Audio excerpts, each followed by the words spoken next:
Oke, selamat siang Pak Beni. Sebelumnya kami dari kelompok 4. Perkenalkan, nama saya Ivan Christian, 235, NRP 235113.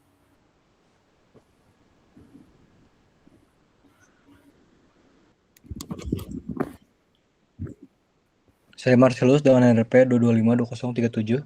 Saya Welfrey dengan NRP 2552135. Saya Giovanni, NRP 2252055.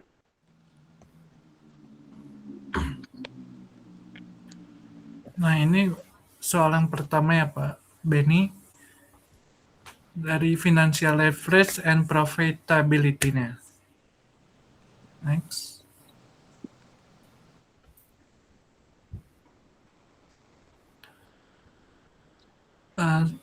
Ini yang financial leverage and profitability-nya itu yang pertama ngejelasin debt ratio, yang kedua time interest, core net ratio, yang B itu yang pertama operation profit margin, yang kedua itu net profit margin, yang ketiga itu return on total assets, yang keempat itu return on common equity. Next. Nah, ini jawaban kami itu berikan paper. Yang pertama itu ada total asetnya 10 juta, total debitnya itu 1 juta, annual interestnya itu 100.000, yang salesnya itu 25 juta, EBIT-nya 6 juta 250, yang selanjutnya net income-nya 3 juta.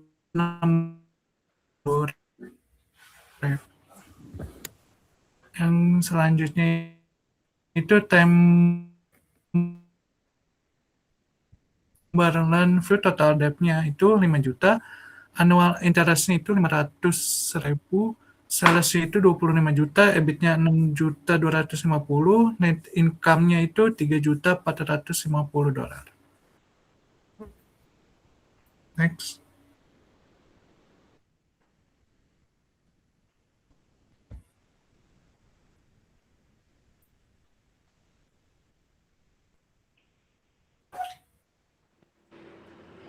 Selanjutnya ada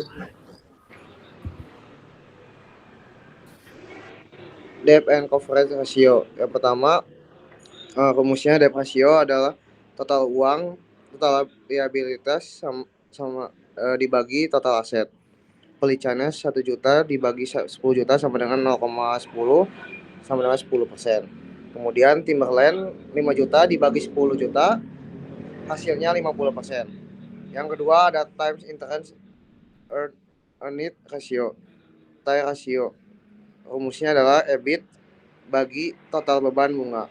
Pelicannya 6.250 dibagi 100.000 sama dengan 62,5 times. Timberlandnya 6.250 dibagi 500 sama dengan 12,5.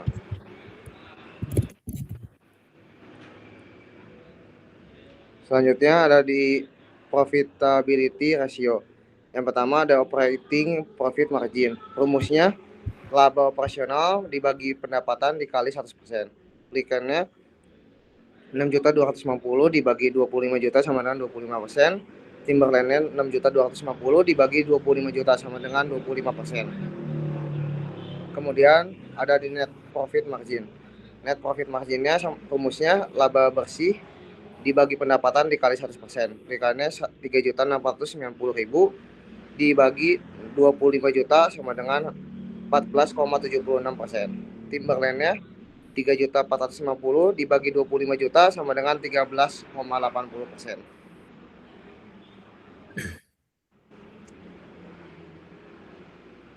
Kemudian yang ketiga return on total asset atau disebut ROA. Rumusnya total laba bersih dibagi total aset kali 100%. Belikannya 3.690 dibagi 10 juta sama dengan 36,90%. Timberlandnya 3.450 dibagi 10 juta sama dengan 34,50%. Selanjutnya ada ROE atau return on equity, adalah rasio yang digunakan untuk mengukur seberapa besar keuntungan yang dihasilkan perusahaan dari modal pemegang saham. Rumusnya adalah laba bersih setelah pajak dibagi ekuitas pemegang saham dikali 100%. Barisannya 3.690.000 dibagi 9 juta sama dengan 41%. Timberland-nya 3.450.000 dibagi 5 juta sama dengan 69%. Mengapa utang Timberland membuatnya tampak lebih profitable? Apa risikonya? Jawaban: utang Timberland yang lebih besar membuat ROE-nya lebih tinggi. Ini terjadi karena laba bersih dibagi dengan ekuitas yang lebih kecil. Jadi meskipun net income Timberland lebih rendah daripada Pelican, tingkat pengembalian bagi pemegang saham menjadi lebih besar. Resiko bagi investor Timberland: beban bunga lebih besar, kemampuan bayar bunga lebih lemah, risiko gagal bayar lebih tinggi, laba lebih mudah turun jika EBIT turun, harga saham bisa lebih berfluktuasi. Intinya, Timberland lebih menguntungkan bagi pemegang saham dalam hal, tetapi risikonya juga jauh lebih besar.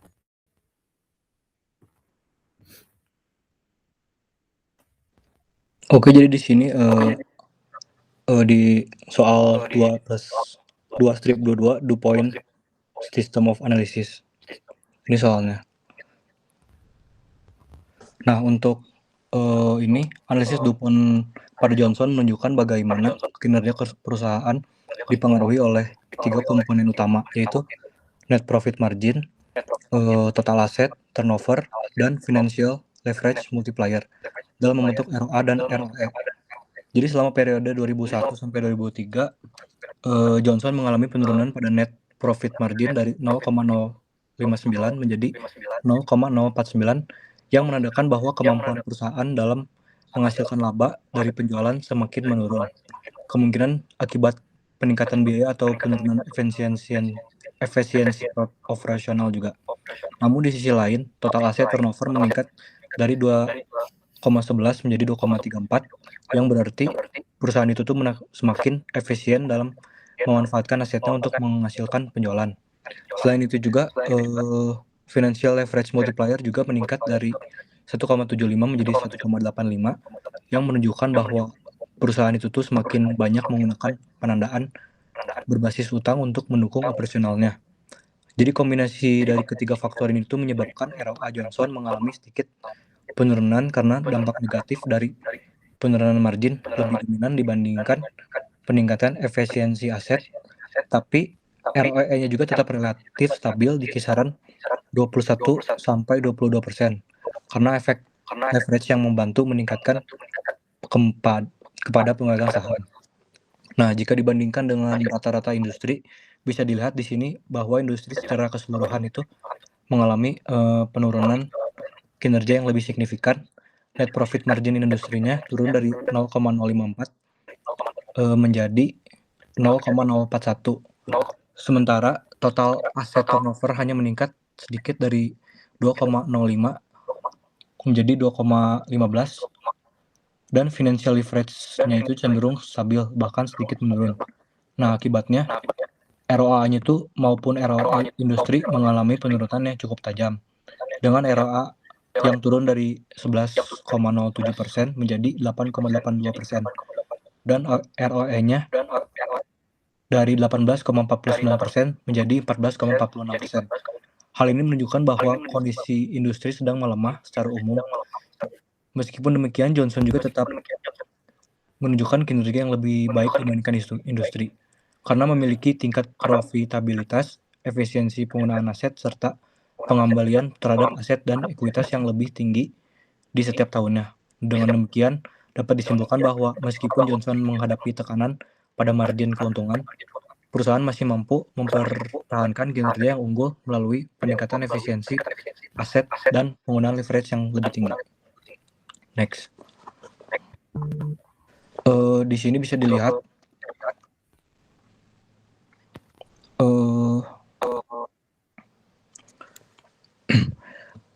pada Johnson net profit marginnya turun dari 5,9% menjadi 5,8%, lalu menjadi 4,9%. Artinya tuh profit marginnya terus menurun. Penurunan profit margin ini menunjukkan bahwa perusahaan itu tuh mengalami peningkatan biaya atau penurunan efisiensi dalam menghasilkan laba. Nah, untuk total asset turnover dari 2,11 menjadi 2,18 dan menjadi 2,34. Artinya tuh efisiensi penggunaan aset yang meningkat. Jadi walaupun profit margin menurun, perusahaan mampu meningkatkan efisiensi penggunaan aset untuk menghasilkan penjualan. Untuk di financial leverage multiplier-nya naik menjadi 1,85 pada tahun 2003, yang artinya itu perusahaan menggunakan hutang lebih banyak. Jadi peningkatan leverage ini tuh menunjukkan bahwa perusahaan memulai meningkatkan penggunaan hutang, yang juga berarti risiko keuangannya meningkat. Untuk ROE-nya pada 2001 hasilnya 21,79%, 2002 22,13%, dan untuk 2003 21,21%. Yang artinya tuh ROE relatif stabil tetapi sedikit menurun pada tahun 2003. Jadi penurunan profit margin itu menyebabkan bahwa ROE pada tahun 2003 sedikit menurun meskipun efisiensinya sangat meningkat. Lalu untuk yang industrinya pada ROE-nya hasilnya pada 2001 18,49%, pada 2002 16,92%, dan 2003 14,6%, yang artinya kinerja industri secara keseluruhan menurun. Walaupun kinerja Johnson lebih sedikit menurun, perusahaan masih memiliki performa yang lebih baik dibandingkan rata-rata industri.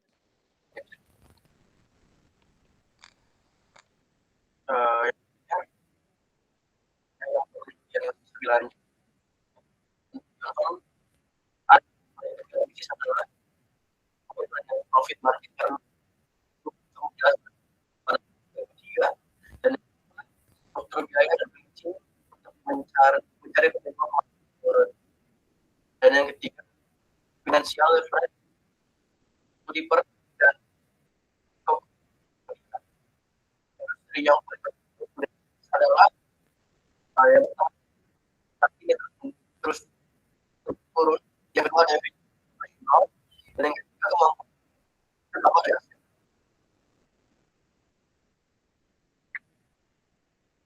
sekian dari Bapak. Terima kasih.